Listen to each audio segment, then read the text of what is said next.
Une autre question, c'est de savoir en fait pourquoi ça marche. Quels sont les principes qui sous-tendent un petit peu cette activité Feldenkrais? Pourquoi est-ce qu'on prétend que ça améliore les choses? En fait, on se repère à un certain nombre de choses et notre interlocuteur, par exemple, ce n'est pas tant le muscle ou le tissu qui va bouger, mais plutôt en fait la partie nerveuse. Donc, pour qu'un muscle bouge, en fait, il faut que certains neurones, il faut que le système nerveux dise j'aimerais que tu te contractes. Et il faudrait qu'il dise à d'autres muscles, à d'autres neurones, j'aimerais que tu ne te contractes pas, puisque si vous contractez tout en même temps, bah, on se retrouve avec quelque chose qui est paralysé. Donc, dans toutes nos actions, en fait, on a besoin de savoir qu'est-ce qu'on contracte, qu'est-ce qu'on décontracte, comment tout ça se coordonne. Et pour permettre tout ça, là, ça commence à être assez vaste. Heureusement, il y a beaucoup de choses qui se font de manière complètement inconsciente.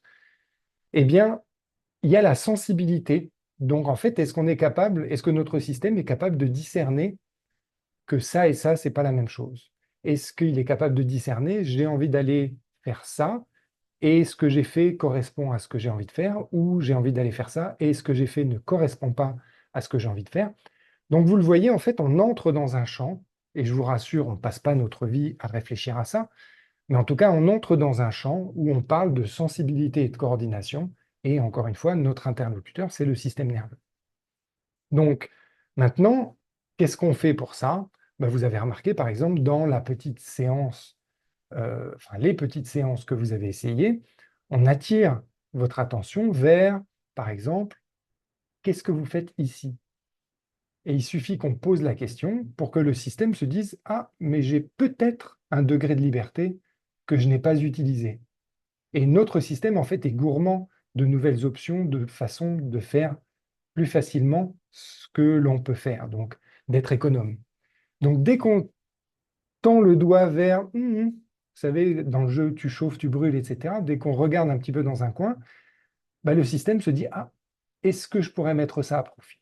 Et donc, une partie de l'activité du praticien, en fait, c'est de construire des parcours, de mettre des contraintes. Je vous mets dans telle position et maintenant, votre système va trouver une solution. Donc, on joue à Jacadi, si vous voulez, on pose des devinettes et notre système, naturellement, en fait, est capable de trouver des solutions. Donc, si je résume, en fait, la méthode Feldenkrais, une des façons de faire, c'est que on s'appuie sur notre aptitude naturelle à trouver de meilleures solutions que l'ensemble des habitudes que l'on a. Donc, je répète, on a des habitudes qui s'appuient en quelque sorte sur les explorations qu'on a faites auparavant, quand on était enfant, typiquement. Et il se peut que ces habitudes soient, on va dire, un petit peu trop étroites par rapport au niveau qu'on a envie, un niveau de plaisir, si vous voulez, au niveau de qualité, au niveau d'efficacité dont on a envie dans notre vie actuellement. Et donc, Feldenkrais dit, vous avez des habitudes et vous pourriez ouvrir un petit peu plus le répertoire, étoffer un petit peu plus le répertoire, et peut-être que c'est là que vous allez trouver des solutions pour répondre aux questions d'aujourd'hui. Et pour expliquer en fait pourquoi est-ce que en tant qu'adulte, on se retrouve à devoir réfléchir à ça, si vous voulez, on a une pratique, pourquoi on doit énoncer certaines leçons alors que on pourrait se dire naturellement on le fait. Alors c'est vrai que naturellement on le fait, mais en fait on le fait d'autant plus qu'on est jeune, petit. Ça veut dire qu'un enfant de 3, 4, 5 ans a un répertoire qui est relativement riche et vous pouvez comparer en fait la vie d'un adulte avec la vie d'un enfant et le nombre de positions différentes dans lesquelles l'enfant va se mettre. Et donc, typiquement, quand on regarde un adulte, en fait, on a un répertoire qui est relativement pauvre.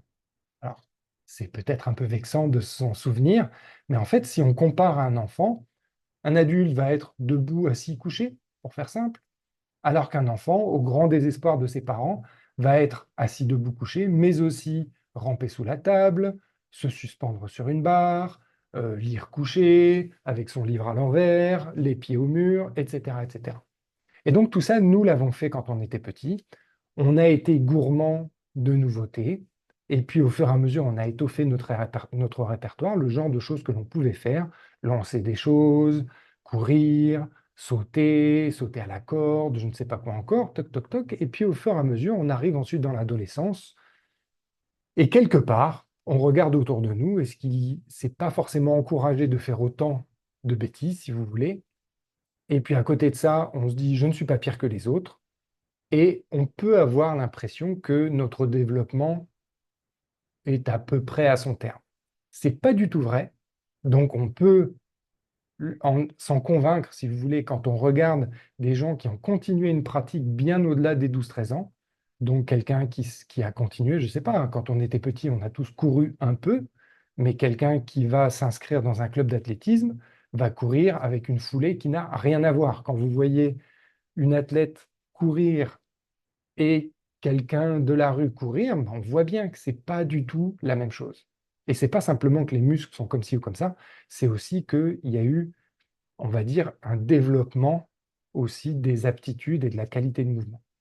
Je pourrais en parler des heures, mais en tout cas, vous avez une idée de, disons, du lieu dans lequel on se place quand on fait du Feldenkrais.